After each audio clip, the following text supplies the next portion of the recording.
গত 18 তারিখে আমাদের কাছে একটা সোর্স ইনফরমেশন আছে। তো সেই তথ্যের উপর ভিত্তি করে হলদিবাড়ি থানার পুলিশ চামড়া গোডাউনের কাছে একটা নাকা লাগায় এবং সেই নাকাতে দুজন ব্যক্তিকে আমরা একটা চুরি হয়ে যাওয়া স্কুটির সাথে গ্রেপ্তার করি।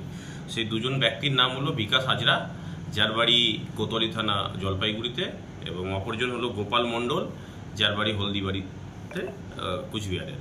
তো এদের দুজনকে আমরা ওই চুরি হয়ে যাওয়া স্কুটিটা ধরার পরে একটা কেস রেজিস্টার করি হলদিবাড়ি থানাতে এবং তাদেরকে 4 দিনের পুলিশ রিমান্ডে নেওয়া হয়।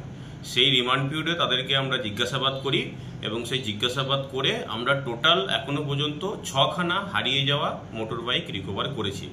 সেগুলো হলদিবাড়ি এবং জলপাইগুড়ির বিভিন্ন জায়গা থেকে আমরা তুলে এনেছি বাইকগুলোকে। তো প্রত্যেকটা বাইক থেকে আমরা আইডেন্টিফাই করেছি প্রত্যেকটা বাইকের নাম্বার থেকে ওনারদেরকে, এবং সেগুলো বেশি কিছু সংখ্যক বাইক আছে যেগুলো জলপাইগুড়ির এবং কিছু সংখ্যক বাইক আছে সেগুলো কুচবিহারে। আমাদের বেঙ্গলের মধ্যেই বিভিন্ন জায়গাতে কিছু বিক্রি করে দিয়েছিল এবং কিছু বিক্রি করার পজিশনে ছিল, বা তার আগে পুলিশ হস্তক্ষেপ করেছে।